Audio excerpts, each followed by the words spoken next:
Hello everyone, welcome to MM academy. मैं हूं Shashank Lakhera. Indian Express 30 जुलाई 2022। तो फुल न्यूज़पेपर एनालिसिस जो है हम देखेंगे। मिग 21 को फेज आउट करने की बात करी गई 2025 तक। मिग 21 रिसेंटली क्रैश हो गया। एग्जामिनेशन इशू है। देखो, कई सारे लोग यहाँ पे फॉर्म भरते हैं, लेकिन कई 3-4 साल बाद जो है रिजल्ट आता है। इनफैक्ट एग्जाम ही 2-3 साल बाद होते हैं। तो एक मेजर कंसर्न जो है आपको देखने को मिलेगा। और ये सिर्फ टीचर रिक्वायरमेंट की बात नहीं है। टीचर के एग्जाम हो, एसएससी हो, रेलवे हो, आईआईटी जेई हो, इसमें भी आप देखोगे तो आपको मेजर जो है प्रॉब्लम देखने को मिलेगी। इसके अलावा ऑल ओवर इंडिया में जो पीएससीज हैं, जो पब्लिक सर्विस कमीशन होता है, स्टेट पब्लिक सर्विस कमीशन होता है, उसका एग्जाम तो आपको लेट ही देखने को मिलेगा। इसके अलावा जो उसके रिजल्ट है वो भी इतने लेट आते हैं कि जब तक जो है बच्चे की यहाँ पे उम्र भी हो जाती है और बहुत सारी प्रॉब्लम्स जो है फेस करनी पड़ रही हैं। तो इसके एक्चुअली में क्या रीजंस हैं, और सबसे इम्पोर्टेंट बात कि इसके जो अ, मतलब समस्या है, इसकी मतलब जो प्रॉब्लम्स हो रही हैं, तो उसके सॉल्यूशंस क्या हैं, तो उनके बारे में जो है पूरे आर्टिकल्स में बताया गया है। इसके अलावा ट्विन डेफिसिट जो है राइज हो रहा है। ट्विन डेफिसिट जो कि हमारा फिजिकल डेफिसिट है, करंट डेफिसिट है, ये सब जो है राइज होता हुआ हमको नजर आ रहा है। और देखो, सबसे इंपॉर्टेंट बात है कोल की। कोल की वजह से जो है कोल का इंपोर्ट जो है हम ज़्यादा कर रहे हैं, जबकि हमारे पास कोल जो है बहुत है, सिर्फ वहाँ पे माइनिंग प्रॉब्लम है। तो मेनली अगर पब्लिक सेक्टर जो कंपनीज हैं उनका जो इन्वॉल्वमेंट है कोल में, वो आपको बहुत ही कम देखने को मिलेगा। तो डिस्कस करेंगे हम, काफ़ी सारी जो है न्यूज़ आपको देखने को मिलेगी। आगे बढ़ते हैं। सबसे पहले क्वेश्चन है आज का कि उज्बेकिस्तान की करेंसी क्या है। बहुत सिंपल सा क्वेश्चन है। उज्बेकिस्तानी कैपिटल में जो ताशकंद है, वहाँ पे आपको जो है शंघाई कॉर्पोरेशन और ऑर्गेनाइजेशन की जो है समिट भी देखने को मिलेगी। तो external affair minister S Jaishankar है, वो गए हुए हैं और ये काफ़ी इंपॉर्टेंट मीटिंग है। तो शंघाई कॉर्पोरेशन ऑर्गेनाइजेशन के बारे में भी बताना। इसके अलावा उज्बेकिस्तान की करेंसी क्या है, उज्बेक दिनार, उज्बेकिस्तानी सोम, उज्बेकिस्तान दिनार और उज्बेक रुपया। तो कमेंट बॉक्स में जो है कमेंट करना। आगे बढ़ते हैं। इंडियन एक्सप्रेस कुछ इस तरीके का आपको देखने को मिलेगा। यहाँ पे कोई ऐसी जानने लायक जो है न्यूज़ बिल्कुल भी आपको देखने को नहीं मिलेगी। एक्सप्लेन सेक्शन देखोगे तो मंकी पॉक्स के बारे में बताया गया। मंकी पॉक्स में जो है ये कहा गया कि वैक्सीनेशन की अभी जो है ज़रूरत नहीं है, लेकिन हाँ, अफ्रीका में जो है वैक्सीनेशन की बहुत ज़्यादा ज़रूरत है। क्यों? क्योंकि भैया सबसे ज़्यादा जो डेथ है वो यहीं तो हो रही है। मंकी पॉक्स के केस सबसे ज़्यादा कहाँ बढ़ रहे हैं? अफ्रीका में। अफ्रीका से ही तो ये फैलना शुरू हुआ था, और इस समय जो है यूएसए और यूरोप में भी आपको मेजर केसेस जो है इसके देखने को मिलेंगे। वहीं दूसरा आर्टिकल यहाँ पे रोड एक्सीडेंट के बारे में बता रहा है कि भैया रोड एक्सीडेंट में जो है 2018 से अगर आप देखोगे तो काफ़ी गिरावट जो है हमको देखने को मिल रही है। लेकिन वहीं कई सारे स्टेट्स में जो एक्सीडेंट्स हैं वो सबसे ज़्यादा, जैसे तमिलनाडु, मध्य प्रदेश। लेकिन डेथ में अगर आप दोगे तो यूपी टॉप पे आपको देखने को मिलेगा। अगर आप एडिटोरियल सेक्शन देखते हो तो यंग एंड वेटिंग, ये काफ़ी इंपॉर्टेंट आर्टिकल है। यही जो है जिसकी मैं बात कर रहा था कि भाई एग्जामिनेशन तो यहाँ पे बहुत डिले कंडक्ट होते हैं, रिक्रूटमेंट हो नहीं पा रही, अनएम्प्लॉयमेंट जो है बढ़ता जा रहा है, यूथ की प्रॉब्लम जो है यहाँ पे बढ़ती जा रही है, और जो बेरोजगारी है उसको वो जो उसका जो ट्रेंड है वो हमको बिल्कुल बढ़ता हुआ नजर आ रहा है। तो इस आर्टिकल को इन डेप्थ डिस्कस करेंगे। Beyond the bail out India का ट्विन डेफिशिएट है। एनर्जी सेक्टर अगर आप देखोगे तो यहाँ पे जो ग्रोथ है वो बिल्कुल जो है कम हमको देखने को मिल रही है। ठीक है। तो आखिरकार इसका रूट कॉज क्या है और किस तरीके से इसको जो है एड्रेस करना चाहिए, किस तरीके से हम उस पूरी प्रॉब्लम को जो है सॉर्ट आउट कर सकते हैं। आगे बढ़ने से पहले अगर आप किसी भी एग्जाम की प्रिपरेशन कर रहे हो तो आप हमारे स्मार्ट कोर्सेज कर सकते हो। आपको सिंपली करना क्या होगा, आपको डाउनलोड करना होगा, फिर आपको साइन अप करना है। आप 2 वीडियोस लेक्चर देख सकते हो जो डेमो लेक्चर होंगे। फिर आपको प्रोफाइल में जाना है, पैन को परचेज करना है, कोर्सेज को एंजॉय करना है। एक ही सब्सक्रिप्शन में आप सभी कोर्स अवेल कर पाओगे, और आप यहाँ पे पीडीएफ भी डाउनलोड कर सकते हो। इसके अलावा तो mmacademy.in ये हमारी वेबसाइट है, आप वेबसाइट पर भी लॉग इन कर सकते हो। तो भाई सबसे पहले तो यहाँ पे मिग की कहानी समझ लो। मिग जो है ये 1960 में भारत में इंडक्ट किया गया था। ये रशियन मेड है। ठीक है। 1965 का वॉर लड़ा, 1971 का वॉर लड़ा, कारगिल में भी इसने जो है काफ़ी इंपॉर्टेंट रोल प्ले किया। अब देखो होता क्या है ना कि 1960 का एयरक्राफ्ट है। अब हम इसको अपग्रेड करेंगे तो कितना अपग्रेड करेगा। 1960 से हम इसको चला रहे, 60 से 70, 80, 90, 2000, 2010, 2020। तो आप मान के लो 10, 20, 30, 40, 50, 60 साल हो चुके हैं इसको। अब 60 साल में जो है ये चल रहा है, 60 साल हो चुके हैं इसको। तो कहीं ना कहीं अब देखो इसको जो है बदलने का बिल्कुल जो है समय आ गया, और 2025 तक जो है इसको फेज आउट कर दिया जा रहा है। हालांकि फेज आउट जो है शुरू हो गया है, पहले ही जो है मिक्स काफ़ी ज़्यादा जो है क्रैश हो रहे हैं। अब देखो हाल ही में मिग 21 जो बाइसन है एयरक्राफ्ट है इंडियन एयरफोर्स का, वो क्रैश हो गया बाड़मेर राजस्थान में। इस पर मैंने वीडियो भी बनाया था। अब मिग 21 बाइसन जो है अपग्रेडेड है मिग 21 का, ठीक है ना। तो मिग 21 अलग है और मिग 21 बाइसन अलग है। बाइसन जो है अपग्रेडेड है। अब मिग 21 एयरक्राफ्ट जो है आज के समय एक सबसे जो डिजास्टर सिचुएशन है वो हमको देखने को मिल रही है। अगर आप मिग्स की हिस्ट्री देखोगे तो हमारी जो करंट बाइसन फ्लीट है वो अब जो है फ्यूचर एयरक्राफ्ट सर्विस में जो है यहाँ पे इंडक्ट हम नहीं कर सकते। और क्रैश अगर आप देखोगे तो 6 मिग्स बाइसन जो है क्रैशेज हो चुके हैं 20 मंथ में, मतलब पिछले 20 महीनों में कई सारे जो मिग्स हैं वो क्रैश हो चुके हैं। इनमें से 5 जो है 2021 में हुए, एक जो है 2022 में हुआ। अब इसमें से 5 पायलट्स की जो है डेथ हो गई है। अब देखो सबसे इंपॉर्टेंट बात यहाँ पे यह आती है कि एयरफोर्स का पायलट को बनाना ही बहुत मुश्किल होता है। पायलट पे कितना पैसा सरकार खर्च करती है भैया, उसको ट्रेनिंग प्रोवाइड करवानी पड़ती है, उसको बिल्कुल प्रॉपर जो है रेसिडेंस, इसके अलावा उसके एक्सपेंस कितने सारा जो है सरकार यहाँ पे बियर करती है। और अगर ऐसे में हमारे पायलट्स की जो है डेथ हो जाएगी तो कहीं ना कहीं जो है ये हमारे लिए बहुत बड़ी प्रॉब्लमेटिक सिचुएशन जो है बन सकती है। इसके अलावा आप उस फैमिली के बारे में भी सोचो जो जिस फैमिली का ये था पायलट, तो उस फैमिली के ऊपर भी जो है अभी क्या प्रॉब्लम्स जो है आ रही होंगी। ठीक है, तो एज पर इन्फॉर्मेशन के हिसाब से जो इंडियन एयरफोर्स यहाँ पर रिलीज करी कि मिग 21 बाइसन जो है ये क्रैश हो गया थर्सडे को। ट्रेनर एयरक्राफ्ट था ये। इसमें विंग कमांडर एम राणा की जो है डेथ हो गई। इसके अलावा आदित्य वाल जो है फ्लाइट लेफ्टिनेंट थे, इनकी भी डेथ हो गई। अब देखो जो भी ये क्रैश होते हैं वो पायलट के ऊपर जो है डाल दिए जाते हैं कि पायलट की वजह से यहाँ पे ऐसा हुआ, लेकिन एग्जैक्ट जो रीजन है वो यहाँ पे नहीं बताया जाता। अब देखो अभी अगर आप देखो तो 4 स्क्वाड्रन हमको मिग 21 बाइसन की देखने को मिलती है जो करंटली सर्विस दे रही है इंडियन एयरफोर्स को। इनमें हर एक स्क्वाड्रन में करीब 16 से 18 एयरक्राफ्ट हैं। इसके अलावा 2 ट्रेनर वर्जन भी हमको देखने को मिलते हैं। इसके अलावा इनमें से एक स्क्वाड्रन जो है श्रीनगर में बेस है जो कि 51 स्क्वाड्रन है, जिसको जो है इसको रिटायर कर दिया जाएगा सर्विस से। ठीक है, इसके अलावा अगर आप देखो तो सितंबर 30 को इसको जो है रिटायर कर दिया जाएगा। इसके अलावा 3 और स्क्वाड्रन है, इनको जो है यहाँ पे हर एक साल जो है हम क्या करेंगे, रिटायर्ड करेंगे और जो हमारे फाइटर जेट्स हैं उनको जो हम प्रोक्योर करेंगे। तो मिग 21 बाइसन को जो है फेज आउट किया जा रहा है। इंडियन एयरफोर्स 2025 तक इसको करेगी। इंडियन एयरफोर्स करंटली जो है यहाँ पे लुक कर रही है कि हम जो है अपनी स्क्वाड्रन को बढ़ाएं और तेजस जो कि हमारे multi role light weight compact aircraft हैं उनको जो है हम इंडक्ट करें, मतलब भारत में ही बने जो एयरक्राफ्ट होंगे उनको जो है हम यूज़ करेंगे। इसके अलावा इंडियन एयरफोर्स ने जो है फर्स्ट मिग 21 बाइसन का जो लास्ट बैच है वो 2008 में जो है रिसीव किया था। मिग 21 जो बाइसन है एक अपग्रेडेड वर्जन है सोवियत मिग का 21 का। ठीक है, इसको 1976 में जो है सर्विस में इंडक्ट किया गया था। फर्स्ट मिग 21 की जो फ्लाइट है वो ओल्डर वर्जन की, इसने जो है 1916 में जो है उड़ान भरी थी। इसके अलावा 2013 से इंडियन एयरफोर्स ने जो है इसको फेज आउट करना शुरू कर दिया था। विंग कमांडर अगर आप देखो तो अभिनंदन वर्तमान, इन्होंने मिग 21 को ही जो है 27 फरवरी 2019 को इन्होंने जो है 16 को शूट डाउन किया था। और देखो अगर आप इसकी क्रैशेस की हिस्ट्री देखोगे ना तो मिग 21 एयरक्राफ्ट जो है इसके सभी वर्जन जो है ये फ्लीट की जो है बैकबोन कहे जाते हैं इंडियन एयरफोर्स में। इनका इन्वॉल्वमेंट जो है आपको कई सारे अब क्रैशेस में आपको देखने को मिलेगा। ठीक है, सबसे ज़्यादा जो क्रैश हो रहे हैं वो मिग 21 ही हो रहे हैं। इसके अलावा हाईएस्ट रेट जो एक्सीडेंट हैं वो इसी में जो है हमको देखने को मिल रहा है। इसको फ्लाइंग कॉफिन का नाम दे दिया गया, मतलब उड़ता हुआ ताबूत जो है इसको कहा जा रहा है। इसमें जो भी बैठता है वो जो है निपट जाता है। तो मेनली यहाँ पे यही कहा जा रहा है कि अब मिग 21 जिस तरीके से क्रैश हुआ है तो इसको जो है हमको फेज आउट करने की ज़रूरत है। और कहीं ना कहीं आप देखोगे तो ये बिल्कुल ज़रूरी भी है। पहली बात तो अब ये टेक्नोलॉजी भी पुरानी हो चुकी है और आज के हिसाब से अगर हम देखेंगे एक तरफ चाइना है एक तरफ पाकिस्तान है, तो इनको काउंटर करने के लिए खासकर हमको अच्छे जो फाइटर जेट्स हैं उनकी जो है बिल्कुल ज़रूरत है। हालांकि देखो एक्सपर्ट्स का ये मानना है कि मिग 21 जो है कोई खराब एयरक्राफ्ट नहीं है और बिल्कुल ये बात सही है। 60 साल तो इसने अपनी सर्विस जो है दे दी, अब कितनी सर्विस जो है आप इसकी ले सकते हो। और 60 साल में देखो अब क्रैश हो रहे हैं ये जाके मिग 21 अब जो है क्रैश हो रहा है, मतलब 60 साल एक बहुत बड़ी सर्विस होती है। कई आर जो है इन्हें फ्लाइंग करी, 65-71 के वॉर में इन्होंने जो है बहुत ही इंपॉर्टेंट रोल प्ले किया था।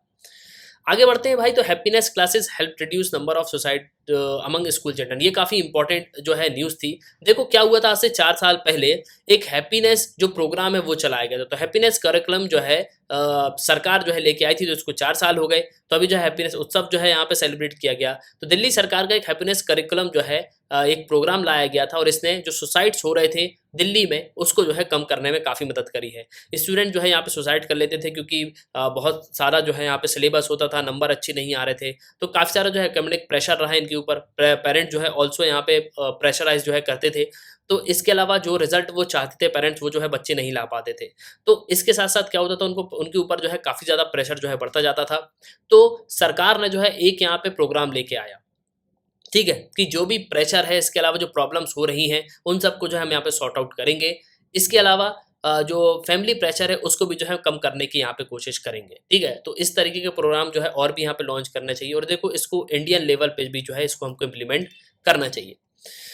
नेक्स्ट है, हाल ही में आपको पता होगा कि ताशकंद में जो एक्सटर्नल अफेयर मिनिस्टर है एस जयशंकर, सर्गे लेग्रोव, इसके अलावा जो जीन कुलावेव, ये जो है रशिया और किर्गिस्तान के हैं, तो मेनली इनके बीच में जो है मीटिंग हुई है और external affair minister S Jaishankar ने हाईलाइट किया कि वर्ल्ड जो है आज के समय एक एनर्जी फूड क्राइसिस जो है यहाँ पे फेस कर रहा है। इसके अलावा कोविड-19 पैंडेमिक भी है, यूक्रेन कॉन्फ्लिक्ट भी चल रहा है और इन सब चीज़ों को हमको अर्जेंटली जो है एड्रेस करना चाहिए।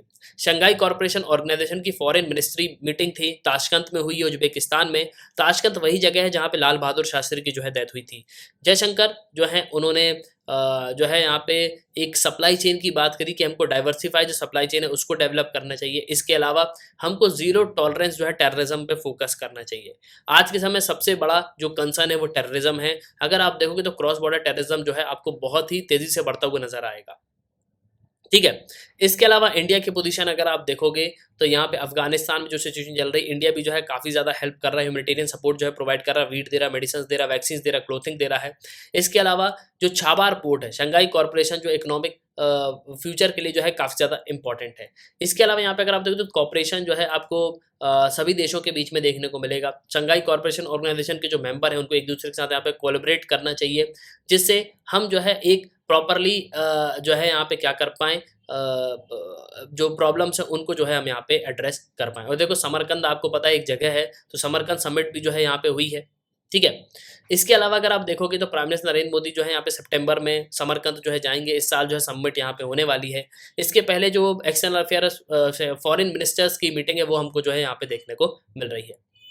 ठीक है, तो मेनली इसी चीज़ को जो है यहाँ पे कहा जा रहा है। इसके अलावा चाइना के जो फॉरेन मिनिस्टर हैं, इसके अलावा रशिया के जो काउंटर पार्ट है सर्गेई लेवरोव, उन्होंने जो है इस मीटिंग को अटेंड किया। इसके अलावा देखो आज के समय सबसे इंपॉर्टेंट इशू क्या है, अगर आप देखोगे तो जो चाइनीज मिलिट्री शिप जो है यहाँ पे श्रीलंका में जो विजिट कर रही है ना, ये जो है काफ़ी ज़्यादा प्रॉब्लमेटिक है। वहीं अगर आप देखोगे तो गवर्नमेंट जो है कंटिन्यूसली चाइनीज शिप को जो है मॉनिटर कर रही है। और देखो चाइना ने हम्पनटोटा पोर्ट तो ले लिया श्रीलंका से, लेकिन मदद उसकी बिल्कुल भी नहीं करी। आज श्रीलंका की स्थिति जो है आपको पता है, बाकी देश जो है मदद कर रहे हैं, लेकिन चाइना जो है कोई भी इनको एड जो है प्रोवाइड नहीं कर रहा।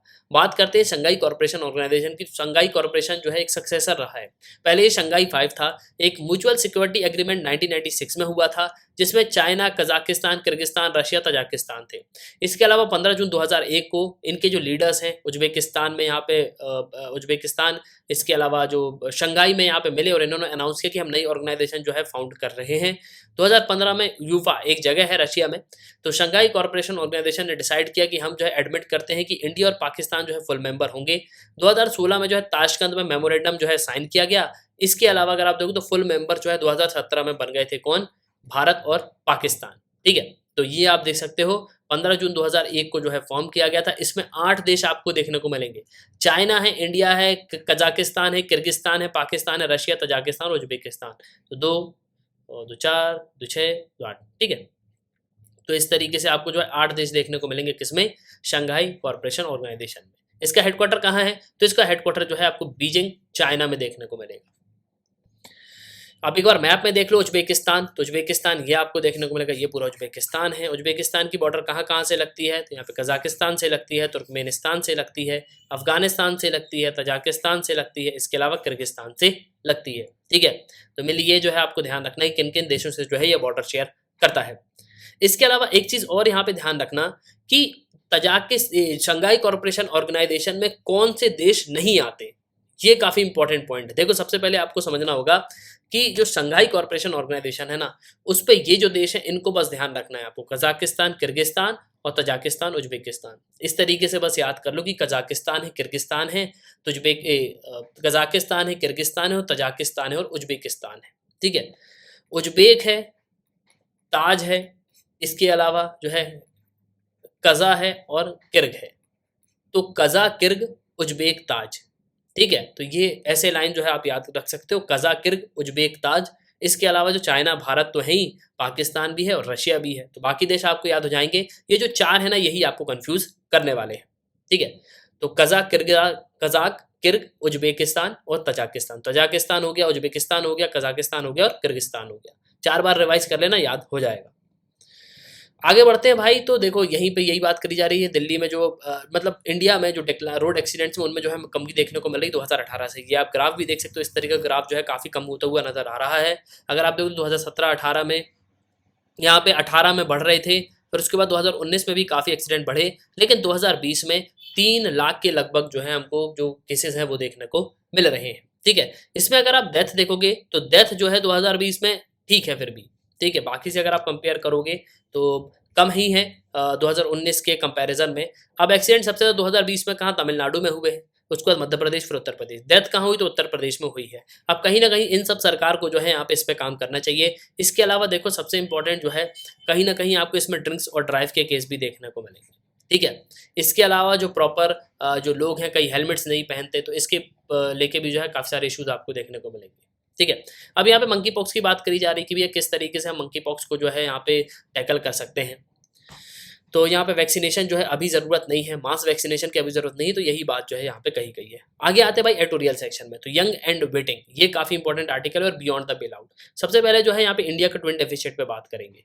ठीक है, अब देखो क्या हो रहा है कि अगर आप कुछ समय से देखोगे तो भैया कंटिन्यूसली जो ट्विन डेफिसिट है वो हमको बढ़ता हुआ नजर आ रहा है। तो फिजिकल और करंट अकाउंट डेफिसिट है। डेफिसिट का मतलब क्या होता है, घाटा। ठीक है, डेफिसिट का मतलब मेरे पास 500 रुपए है और मेरा खर्चा जो है कितने का है, 600 रुपए का है। तो 100 रुपए का क्या हो गया यहाँ पे, डेफिशिएट हो गया। ठीक है, तो यहाँ पे अगर आप देखो तो फाइनेंशियल रिस्क जो है ये लिमिटेड है नेशनल लेवल पे। ठीक है, मतलब ये कहना सही नहीं होगा कि फिजिकल जो रिस्क है, मतलब ये जो डेफिसिट आ रहा है ये सिर्फ और सिर्फ इंटर मतलब इंडिया के लेवल पे है, नहीं। दूसरी तरफ अगर आप देखो तो ये स्टेट्स को भी काफ़ी हैम्पर कर रहा है। बहुत सारे स्टेट की सिचुएशन जो है कंटिन्यूसली चैलेंजिंग जो है यहाँ पे बनती जा रही है। इसके अलावा ये जो है एक कॉमन थ्रेड जो है बनता जा रहा है डेफिसिट का। अगर आप देखोगे तो यहाँ पे ओनरशिप और कंट्रोल जो है ये अनएड्रेस्ड है। मतलब कौन यहाँ पे ओनर है, कौन यहाँ पे इसको कंट्रोल करेगा, इसकी वजह से जो है ये सब प्रॉब्लम हमको देखने को मिल रही है। अब कोल में अगर आप देखो तो इंडिया के जो प्रोडक्शन है वो इतनी मतलब कैपेबिलिटी है इंडिया में कि अपना खुद का जो है प्रोडक्शन कर सकता है, और हमारी जो डिमांड है उसको जो है हम क्या कर सकते हैं, मीट कर सकते हैं। लेकिन प्रॉब्लम यहाँ पे ये है कि इंडिया की जो पावर जो चेन है वो आज के समय आपको जो है करंट अकाउंट डेफिसिट जो है ये हाई देखने को मिलेगा। अब इसका रीज़न क्या है, देखो सबसे इंपॉर्टेंट रीज़न है कि हम जो है इंपोर्ट बहुत ज़्यादा कर रहे हैं, और कहीं ना कहीं अगर आप देखोगे तो इसको जो है हमको एड्रेस करना होगा। अब इसके प्रॉब्लम सबसे इंपॉर्टेंट ये है कि अनएड्रेस जो स्ट्रक्चरल कॉजेज हैं इंडिया डेफिसिट के वो हमको देखने को मिलते हैं। अब कोल माइनिंग में हम देखेंगे तो 2013-14 में इंडिया की जो इकोनॉमी है ये करीब 50% जो है ग्रो हुई है। इसके अलावा कोल इंडिया में अगर आप देखो तो अकाउंट्स करीब 80% जो भारत का है वो टोटल प्रोडक्शन हमको देखने को मिलता है। लेकिन हम जो है क्या कर रहे हैं, अपना जो प्रोडक्शन है उसको नहीं बढ़ा रहे। 34% जो है ये हमको जो है ग्रो देखने को मिल रहा है सेम पीरियड में। इसके अलावा अगर हम डोमेस्टिक प्रोडक्शन की बात करें तो ये जो है हमको कमी देखने को मिल रही है। मतलब हम क्या कर रहे हैं भाई, कोल को जो है सबसे ज़्यादा इंपोर्ट कर रहे हैं। अगर आप इंडिया का कोल इंपोर्ट देखोगे थर्मल और कोल में, तो ये आपको 230 मिलियन टन जो है देखने को मिलेगा 2020-21 में। इसके अलावा 2013-14 में कितना था, तो ये था 168.5 मिलियन। तो करीब 37% की जो ग्रोथ है वो हमको देखने को मिल रही है। तो कहीं ना कहीं अगर आप देखोगे तो हम घाटे की तरफ जो है जा रहे हैं।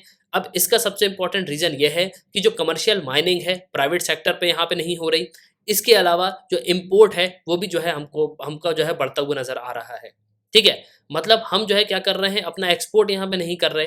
इसके अलावा जो माइनिंग है वो यहाँ पे प्रॉपर तरीके से नहीं हो रही है। ठीक है, इसके अलावा 65 मिलियन टन जो है सिर्फ हमने फर्स्ट क्वार्टर में ही यहाँ पे क्या कर लिया, इंपोर्ट कर लिया।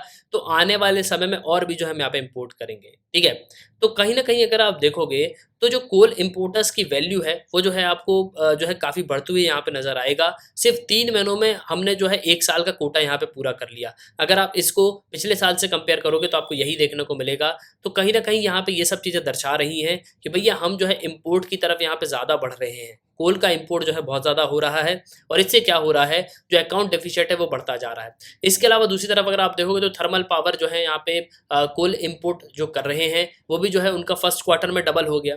ठीक है ना। इसके अलावा अगर आप देखोगे तो कोल इंपोर्ट की वैल्यू जो है पहले 3 महीनों में वो जो हमको काफ़ी बढ़ती हुई नज़र आ रही है। अब यहाँ पे अगर आप देखोगे तो भारत में जो है कोल का एक सबसे बड़ा रिजर्व आपको देखने को मिलेगा। अब ऐसा नहीं है कि भारत के पास कोल नहीं है, ठीक है, मेरा ऐसा कहने का बिल्कुल मतलब नहीं है और यहाँ पे ऐसा कहीं मेंशन भी नहीं किया गया कि भारत के पास जो है कोल की कमी है। भारत के पास बहुत रिज़र्व है, बहुत भंडार है, लेकिन सबसे इम्पोर्टेंट बात ये है कि हम यहाँ पे प्रोडक्शन नहीं कर पा रहे हैं और हम जो है अपनी डिमांड को जो है फुलफ़िल नहीं कर पा रहे हैं। अब इसका सिंपली रीज़न यहाँ पे ये है कि एक तो प्रॉपर तरीके से माइनिंग नहीं हो रही और पब्लिक सेक्टर मोनोपोली भी हमको देखने को मिल रही है, ठीक है? कहीं न कहीं सरकार भी जो है प्रॉपर तरीके से इसको एड्रेस नहीं कर पा रही है। अब ये जो पूरी प्रॉब्लम है, किस वजह से हो रही है कि पावर डिस्ट्रीब्यूशन कंपनीज़ जो हैं, वो भी प्रॉब्लम में हैं। क्योंकि देखो, पैसा यहाँ पे आ नहीं रहा, ठीक है? इनको भी यहाँ पे क्या करना पड़ रहा है कि जो पैसा है वो मार्केट से यहाँ पे लेना पड़ रहा है। तो यहाँ पे पब्लिक और प्राइवेट सेक्टर जो डिस्कॉम है, वो धीरे-धीरे जो है हमको डिवाइड होती हुई नज़र आएँगी। इसके अलावा 2019-20 में अगर आप देखोगे तो पब्लिक सेक्टर जो डिस्कॉम है, इसके अलावा 0.7 यूनिट जो है पावर यहाँ पे बेचती थी। इसके अलावा अगर आप प्राइवेट डिस्कॉम देखोगे तो 0.20 यूनिट जो है हमको देखने को मिल रही है। तो कहीं न कहीं अगर आप देखोगे तो आपको जो है लॉस भी देखने को मिलेगा। इसके अलावा अगर आप देखोगे तो यहाँ पे पैसों की भी जो है काफ़ी ज़्यादा समस्या है। प्राइवेट सेक्टर जो है करीब 8% के लॉस पे रहा। प्राइवेट डिस्कॉम अगर आप देखोगे तो पावर और एम्प्लॉइज़ कॉस्ट जो है यहाँ पे उनकी लोअर जो है देखने को मिल रही है। अब देखो कहीं न कहीं अगर आप देखोगे तो यहाँ पे हो क्या रहा है कि सरकार बहुत सारे अटेम्प्ट यहाँ पे करती है। सरकार बहुत सारी स्कीम ला रही है कि भैया इनको जो हम पैसा यहाँ पे दे दें। लेकिन सबसे इम्पोर्टेंट बात ये है कि रीपेमेंट भी नहीं हो रहा। देखो, जब कोल हम यहाँ पे लेते हैं उसको पेमेंट करना पड़ता है। लेकिन भैया यहाँ पे फिस्कल डेफिसिट बढ़ता जा रहा है ना, तो पैसा यहाँ पे आ नहीं रहा। तो इसकी वजह से जो गवर्नमेंट की बैलेंस शीट है वो भी जो है पूरी तरीके से गड़बड़ा रही है। तो कहीं न कहीं अगर आप देखो तो इन सब प्रॉब्लम को जो है एड्रेस करने की यहाँ पे ज़रूरत है। अब सरकार यहाँ पे क्या कहती है कि हम जो है कई सारी जो रिलैक्स स्कीम है वो यहाँ पे लेके जाते हैं। पहले तो सरकार ने 1.35 लाख करोड़ की एक स्कीम जो है लेके आई, जिसमें जो ड्यूज़ थे मतलब पावर जनरेटिंग कंपनीज़ जो लॉस में चल रही थी उसको जो यहाँ पे पैसे दिए गए। लेकिन फिर भी जो है वो यहाँ पे प्रॉपर तरीके से उभर नहीं पाई। दूसरी तरफ सरकार ने एक और स्कीम जो है यहाँ पे लेके आई, तो उसके बाद भी अगर आप देखो तो काफ़ी सारी प्रॉब्लम जो है आपको देखने को मिलेंगी। अब देखो यहाँ पे इसका सिंपली जो है यहाँ पे जो इस सब डेफ़िसिट है उसको हम टैकल कैसे कर सकते हैं? तो देखो इसका सिंपली मतलब यहाँ पे ये है कि भैया कहीं न कहीं हमको क्या करना होगा कि जो प्राइवेट जो कोल माइनर्स हैं, उनको जो है यहाँ पे बढ़ावा देना चाहिए और प्रॉपर तरीके से सरकार को जो है मॉनिटर करना चाहिए। मतलब मेन तो मॉनिटरिंग है। मॉनिटरिंग यहाँ पे प्रॉपर तरीके से होगी, प्रॉपर एक स्ट्रक्चर जो है फॉर्म हो जाएगा, तो उसके बाद जो कोल माइनिंग है वो यहाँ पे बढ़ेगा। मतलब कोल माइनिंग जो है हम यहाँ पे प्रॉपर तरीके से कर सकते हैं। इसके अलावा अगर आप देखोगे तो अब देखो आप यहाँ पे बोलोगे कि एक तरफ तो हम यहाँ पे ग्रीन एनर्जी की बात करते हैं, मतलब हम रिन्यूएबल एनर्जी की तरफ जो है शिफ्ट होना चाहिए हमको। देखो रिन्यूएबल एनर्जी की तरफ कब शिफ्ट होंगे? जब ये सब जो डिस्कॉम कंपनीज़ है ना, मतलब जो यहाँ पे क्या कर रही हैं, जो यहाँ पे पावर प्रोवाइड कर रही हैं, तो जब ये लॉस में नहीं जाएँगी तब जो है ये यहाँ पे रिन्यूएबल एनर्जी पे फ़ोकस कर पाएँगी। अब ये यहाँ पे खुद लॉस में है, सरकार इनको खुद पैसे दे रही है, तो ये रिन्यूएबल एनर्जी पे कैसे फ़ोकस करेंगे? रिन्यूएबल एनर्जी पे कैसे इन्वेस्ट करेंगे? ठीक है? तो कहीं न कहीं अगर आप देखोगे तो अगर हमारे घर पे ही कोल होगा, तो उससे क्या होगा, हमको जो इम्पोर्ट करने का ये जो झंझट है, इम्पोर्ट करने का जो खतरा बढ़ रहा है, वो जो है काफ़ी कम हो जाएगा। इस आर्टिकल में यही बताया गया। अब यंग एंड वेटिंग, अब देखो हो क्या रहा है कि भैया जो एग्जामिनेशन कंडक्ट होते हैं उसमें हमको डिले देखने को मिल रहा है। जॉब्स में रिक्रूटमेंट हो नहीं रही। इसके अलावा यंग पीपल का जो हौसला है वो पूरे तरीके से जो है खत्म होता जा रहा है और अनएम्प्लॉयमेंट जो है बढ़ता जा रहा है। अब देखो इस आर्टिकल में क्या कहा गया कि 4500 कैंडिडेट जो है आंध्र प्रदेश में, उन्होंने डिस्ट्रिक्ट सिलेक्शन कमेटी जो एग्जाम 1998 में हुआ उसको क्लियर किया। लेकिन अब जो है फाइनली उनको ऑफर की गई क्या, जॉब टीचिंग स्टाफ में, गवर्नमेंट स्कूल्स में। इसके अलावा 24 जो जॉब सीकिंग ईयर्स हैं वो उनके जो है वॉस्ट अवे हो गए। तो 24 साल जो है उन्होंने क्या किया, सिर्फ और सिर्फ जो है यहाँ पे नौकरी ही ढूंढी है। अब देखो 24 साल के बाद यहाँ पे उनको रिक्रूटमेंट किया गया, ठीक है? तो ये जो है आप देखोगे तो कहीं ना कहीं रिटायरमेंट की एज जो है उनकी आ रही है। अब रिक्रूटमेंट प्रोसेस जो गवर्नमेंट पोस्ट है वो यहाँ पे खत्म नहीं हो रही। अब जयप्रकाश यूनिवर्सिटी अगर आप पटना में देखोगे तो स्टूडेंट क्या कर रहे हैं, ग्रेजुएट तो यहाँ पे हो रहे हैं, लेकिन 6-6 साल बाद ग्रेजुएट हो रहे हैं, उनके एग्जाम पोस्टपोन हो रहे हैं, टीचिंग स्टाफ की शॉर्टेज है, सैलरी डिले हो रही है, प्रोटेस्ट हो रहे हैं, कोविड-19 पेंडेमिक आ रहा है, तो कहीं न कहीं आप देखोगे तो प्रॉब्लम्स हमको देखने को मिल रही हैं। इसके अलावा इंडियन स्टूडेंट अगर आप देखोगे तो उनमें आपको हर एक यूनिवर्सिटी में आपको प्रॉब्लम देखने को मिलेगी। कहीं न कहीं उनके ऊपर इतना खर्चा लाद दिया जा रहा है, उनके ऊपर रेंटेड का एकोमोडेशन है, मतलब रेंट उनको देना है। इसके अलावा उनको सेविंग भी करना है, उनको जो है खाना भी यहाँ पे खाना है। मैं आपको बता रहा हूँ सर, मैं जब दिल्ली में पढ़ता था तो मेरे जो डैड हैं वो सिर्फ 12,000 रुपये भेजते थे, 2017 की ये बात है, ठीक है? और वो 12,000 रुपये में रेंट भी देना होता था, 6 से 7,000 रुपये में रेंट देता था और एक छोटे से रूम में रहता था, मतलब पार्टीशन वाला रूम मिलता था वहाँ पे, ठीक है, क्योंकि अगर मैं बड़े रूम में जाता, अगर सिंगल रूम लेकर रहता तो उसका ही रेंट जो है 12,000 रुपये था, 2017 की ये बात है। तो आज का रेंट जो है वहाँ पे और भी ज़्यादा हो सकता है। तो मेनली ये सिचुएशन जो है हमको देखने को मिल रही है। अभी देखो यूपीएससी के बारे में भी यहाँ पे बताया गया है। तो यहाँ पे लोगों के एम्बिशन जो है ना वो पूरे तरीके से यहाँ पे खत्म होते जा रहे हैं। दूसरी तरफ बिहार में आप देखो तो 17 पब्लिक यूनिवर्सिटीज़ हैं, इसके अलावा 16 जो एकेडमिक सेशन है वो यहाँ पे डिले हो गए। इसके अलावा एप्लीकेशन जो सरकारी नौकरी के लिए दी जाती हैं उसमें अगर आप देखो तो कई सारे लोगों की तो यहाँ पे मिस आउट हो गई, मतलब एप्लीकेशन ही यहाँ पे गायब हो गई। वहीं कहीं ऐसा भी हमको देखने को मिला कि यंगर जो सिबलिंग है वो यहाँ पे ग्रेजुएट हो जा रहा है, लेकिन अभी भी जो बड़े भाई है वो यहाँ पे कॉलेज में पढ़ रहे हैं। तो 2-3 साल कैरियर का लॉस जो है हमको देखने को मिल रहा है और इनका पूरा रूटीन जो है खराब हो रहा है। यूनिवर्सिटीज तो यहाँ पे प्रॉफिट बना रही हैं, क्योंकि वो यहाँ पे क्या कर रहे हैं, उनको पैसे तो यहाँ पे मिल ही रहे हैं, भैया आप फॉर्म भर रहे हैं उनको तो पैसे यहाँ पे मिल रहे हैं, लेकिन दूसरी तरफ अनएम्प्लॉयमेंट जो है बढ़ता जा रहा है। ठीक है, इसके अलावा सबसे इंपॉर्टेंट है कि इस साल 2022 में ये भी हमको देखने को मिला कि भैया जेईई मेंस जैसा एग्जाम भी जो है डिले हुआ। इसके अलावा मगध यूनिवर्सिटी स्टूडेंट ने जो है प्रोटेस्ट किया मई 2022 में, क्योंकि जो एग्जाम कंडक्ट हो रहे हैं उनमें जो है काफ़ी डिले हमको देखने को मिल रहा है। इसके अलावा जो प्राइवेट कॉलेज यूनिवर्सिटीज़ हैं उनमें जो है कॉमन एक प्रॉब्लम देखने को मिल रही है कि भैया जो डिले हो रहे हैं, एग्जाम जो है डिले हो रहे हैं। इसके अलावा काफ़ी सारी जो प्रॉब्लम्स है वो यहाँ पे हो रही हैं, प्लेसमेंट जो है कैंसिल हो रहे हैं। तो कहीं ना कहीं अगर आप देखोगे तो राइटर ये कहना चाह रहे हैं कि यूनिवर्सिटीज़ को कि भैया अपना प्रॉफिट देखना बंद करो, लेकिन जो रिक्रूटमेंट एग्ज़ाम है उनको जो है प्रॉपर तरीके से आप कंडक्ट कराओ। आप एक एग्ज़ाम के जो है यहाँ पे काफ़ी सारे पैसे लेते हो, आप 1000 से 4000 रुपये जो है यहाँ पे चार्ज करते हो। माइनर पोस्ट अगर आप देखो तो यूपीएससी की अगर हम बात करें तो यूपीएससी में 1.5 से लेकर 2.5 लाख तक का कोचिंग का खर्चा देखने को मिलता है। इसके अलावा रहने का खर्चा अलग है, खाने का खर्चा अलग है। तो इतना सब पैसा जो है कहाँ से बियर करेगा कोई भी इंसान। Jammu Kashmir state service board अगर आप देखोगे तो यहाँ पे 77 करोड़ जो है मार्च 2016 से लेकर 2020 तक इन्होंने जो है क्या किया, अनएम्प्लॉयमेंट जो यूथ हैं, जो बेरोजगार युवा हैं, उनसे यहाँ पे पैसे जो है वसूल लिए, लेकिन एग्जामिनेशन जो है कंडक्ट नहीं हुआ। इंडियन रेलवे की आप देखो तो इन्होंने 8 से 64 करोड़ रुपए जो है आरआरबी एनटीपीसी जो ग्रुप डी का एग्जामिनेशन है 2019 में, उससे 2.41 लाख एप्लीकेशन आए।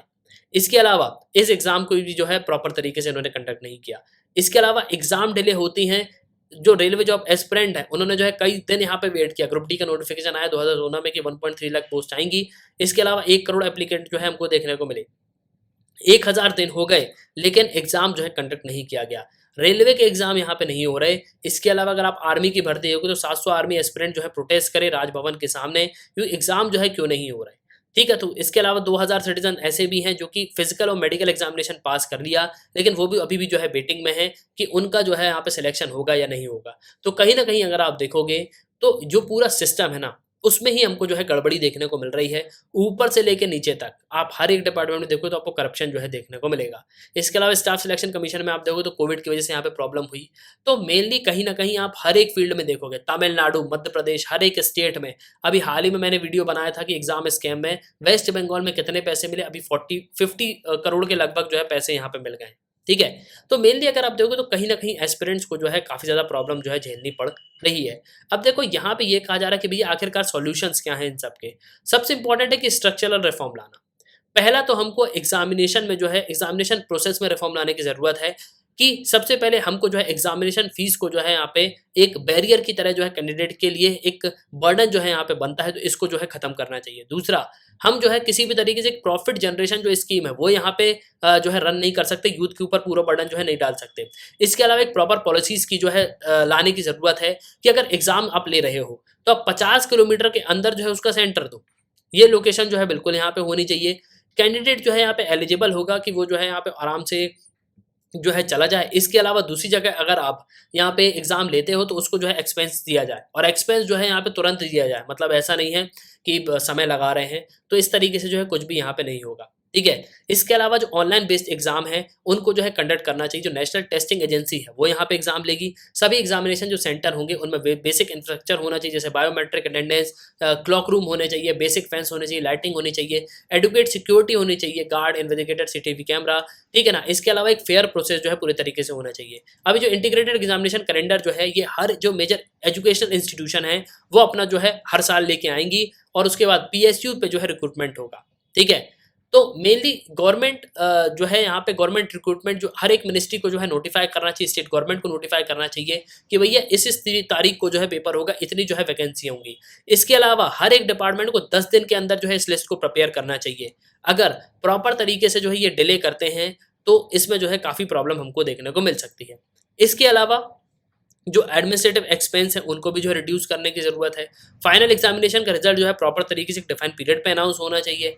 इसके अलावा जो एग्जामिनेशन हो रहे हैं, एप्लीकेंट जो है यहाँ पे क्या कर रहे हैं, जो नॉर्म्स हैं उसके हिसाब से जो है यहाँ पे उनको रिलैक्शन भी देना चाहिए। अब देखो इंडिया में करीब बिलियंस ऑफ की पॉपुलेशन आपको देखने को मिलेगी, ठीक है, 15 से जो एज की ज़्यादा है। 430 से 450 मिलियन जो पीपल हैं ये अवेलेबल है लेबर फोर्स के लिए। 30 से 40 मिलियन जो है ये अनेबल जॉब यहाँ पे नहीं पा रहे। 390 मिलियन ऐसे हैं जो एक्चुअली जो है यहाँ पे जॉब्स तो कर रहे हैं, जून 2022 में जो है यहाँ पे कर रहे हैं। तो ये सब जो है डेटा यहाँ पे पब्लिश हुआ है। तो मेनली यहाँ पे हमको जो है ये कहा जा रहा है कि भारत को करीब 20 मिलियन जॉब क्रिएट करने की ज़रूरत है, नहीं तो एक प्रॉपर जो अनएम्प्लॉयमेंट का सेक्शन है वो जो है हमको यहाँ पे देखने को मिलेगा। एक बहुत बड़ा तबका जो है वो यहाँ पे खड़ा होगा कि अनएम्प्लॉयमेंट जो है हमको देखने को मिल रही है। और ये जो चैलेंज है ना ये आने वाले समय में और भी जो है यहाँ पे बढ़ेगा। और ये क्या करेगा, एक जोग्राफिक एक डेमोग्राफिक जो डिविडेंड है उसकी तरह यहाँ पे काम करने लगेगा। और कहीं ना कहीं ये डेमोग्राफिक डिजास्टर है। और अगर ऐसा चलता रहा तो आने वाले समय में इंडिया को जो है एक मेजर प्रॉब्लम जो है देखने को मिलेगी। तो भाई ये था 30 जुलाई 2022 का इंडियन न्यूज़ एक्सप्रेस जो आर्टिकल पब्लिश थे वो सब मैंने आपको बता दी। तो एट लास्ट आई होप कि आपको इस वीडियो में काफ़ी कुछ जानने को मिला होगा।